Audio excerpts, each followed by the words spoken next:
Bottle-o. Bottle-o. Bottle-o. Bottle-o. A bottle-o. Yeah. I got it from the bottle-o. More You little ripper. Sorry, Australian people. Yes. Well, I've just picked up this Torzi Matthews wine from Australia.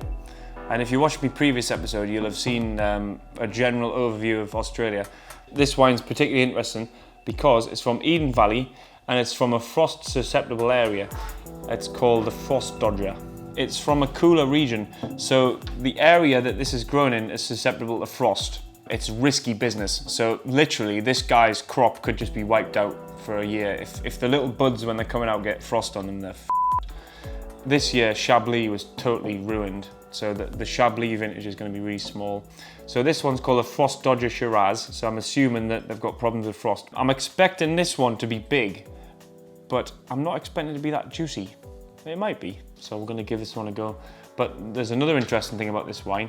The grapes have been dried on beds, so when they've picked them, they've put them on these beds and left them to dry, so all the water's gone, which really concentrates the flavour. This sort of technique, what's it called? Appassimento. Appassimento. Also, it's 15.5%, so it's a massive wine. It's probably going to get us wankered. So hopefully that drying has added a bit of complexity and made it huge. But this is probably the highest alcohol wine I've had in a... Spilt some wine there. Probably the highest alcohol wine I've had in a long time. Can't remember a wine that was like over 15%. Adam's going to be pissed off. Sorry, Adam. Jesus. It's mega, isn't it? That's mad. It's like f***ing asbestos. The first thing you notice is that you get lots of like streaks on the glass. But mainly when alcohol's high in wine, it gives it more of a viscosity, so that the mouth feels bigger. So I'm expecting big things with this wine. So I've got a big glass as well. It's a big one. Bloody hell, massive. So usually when people are looking at the glasses, they're looking at the streaks for alcohol or sugar. Everyone loves a streaker. This is some serious wine. I'm sort of overwhelmed because all the wines I've been drinking recently have been lower alcohol, less fruit, but this is like mega. Wow, it's f***ing mint, this. It's almost got like a menthol eucalyptus sort of quality. It's probably correct. I don't know. Got a bit of graveliness, blackberries, plums, dark fruits. Maybe a bit smoky as well. Interesting thing about this wine is that there's only 4,600 bottles made. And this one is number 2,113. 100,000 bottles is like a normal amount of wine for a winery to make, but 5,000 isn't out. So it might be quite hard for you to nip down your shop and get a bottle of this. I got it from Berry Brothers. The types of Shiraz that you might find in Australia, this is quite a unique one because it's not that fruity really. It's got all of these dark fruits, but it's got this amazing like eucalyptus leafy smell to it, which is amazing. Lots of extraction because they've dried the grapes out, so it's really concentrated flavour. It's massive punchy wine.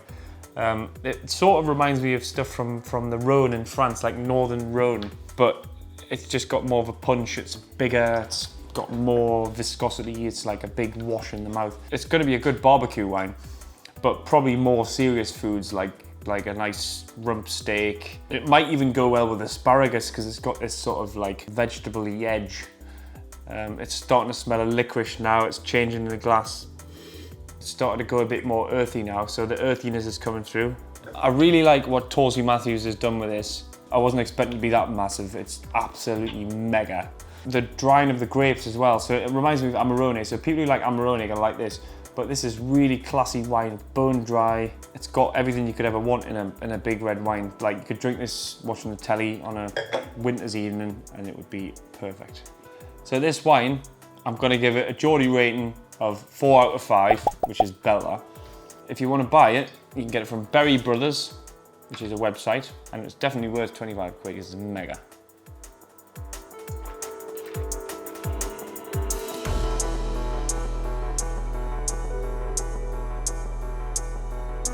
Yeah, thanks for watching. And don't forget to press the subscribe button because it really does make us feel warm inside.